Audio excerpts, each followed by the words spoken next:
Moskow mengumumkan rencana untuk mengerahkan Self-Propelled 2 S-35 Koalisia SV ke medan perang Ukraina. Nama yang mengingatkan konfigurasi senjata aneh di masa lalu tetapi akhirnya ditolak oleh Kementerian Pertahanan Rusia. Nama yang digunakan senjata terbaru Rusia ini mengingatkan kembali pada self-propelled laras ganda yang juga dikenal sebagai 2 S-35 Koalisia SV. Koalisia berarti koalisi dalam bahasa Rusia. Kata ini mengacu pada senjata utama yang dipasangkan. Prototipe awal 2 S-35 Koalisia SV dikembangkan dari 2 S-19 MSTAS yang didasarkan pada sasis tank T-80. Senjata diperkenalkan ke layanan Uni Soviet pada tahun 1989. Setidaknya ada 2 prototipe laras ganda yang telah selesai. Alih-alih menggunakan satu Howitzer 152 mm yang mempersenjatai MSTAS, Koalisia SV asli menampilkan sepasang senjata dengan kaliber sama. Keduanya disusun atas bawah. Hal ini menambahkan banyak bobot dan kompleksitas, termasuk pemuat otomatis terpisah untuk memasukkan amunisi ke setiap senjata. Hal ini pada gilirannya membuat Koalisia SV laras ganda menjadi sangat mahal. Namun keuntungannya adalah tingkat tembakan yang lebih tinggi dan dilaporkan mencapai 16 putaran per menit, sedangkan MSTAS 6 hingga 8 kali. Selain kecepatan tembakannya yang luar biasa, laras ganda Koalisia SV memastikan peningkatan kemampuan serangan pertama, sementara laras kedua menyediakan kekuatan cadangan jika laras lainnya gagal.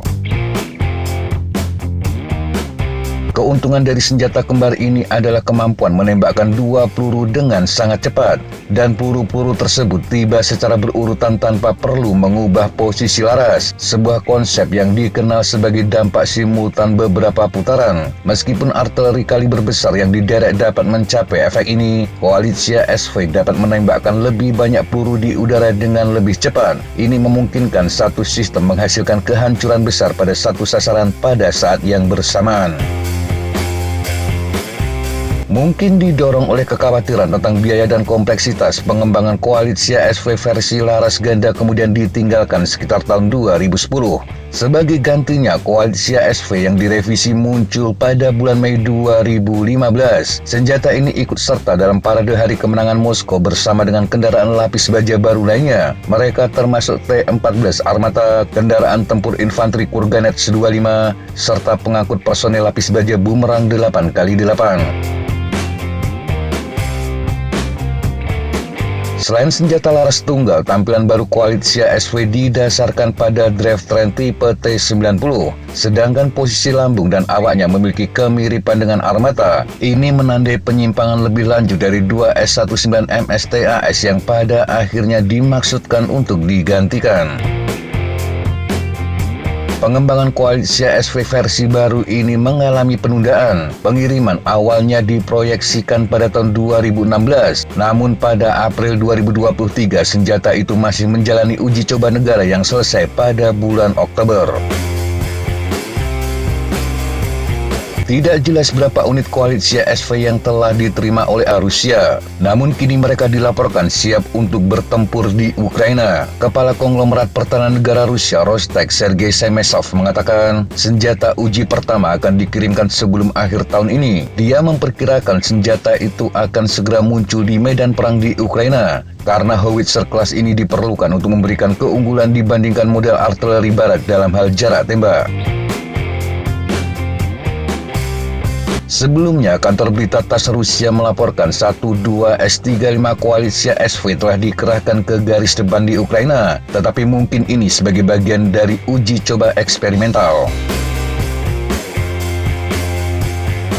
Menurut laporan, Howitzer 2 A88 milik Koalisia SV dapat menembak dengan kecepatan lebih dari 10 putaran per menit. Dengan menggunakan proyektil dibantu roket, serangan bisa mencapai jarak 70 km.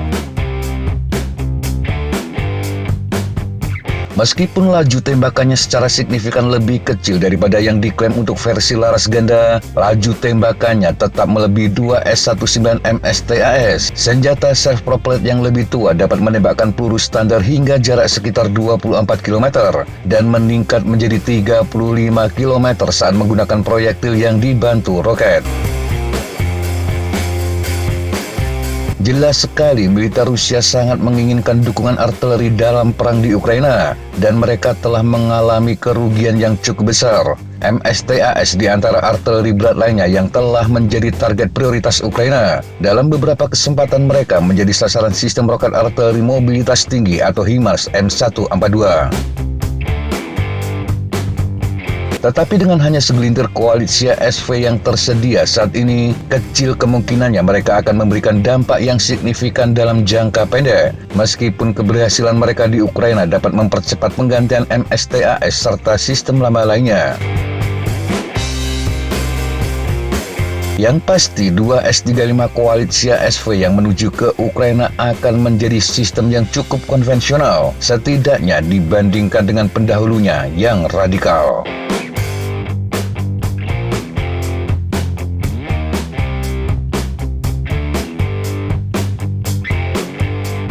Demikian sahabat Jejak, informasi yang bisa kita sampaikan untuk kesempatan kali ini. Sampai jumpa di kesempatan yang berbeda. Tetap semangat dan jaga kesehatan. Salam Fly Like an Eagle, Fight Like a Falcon.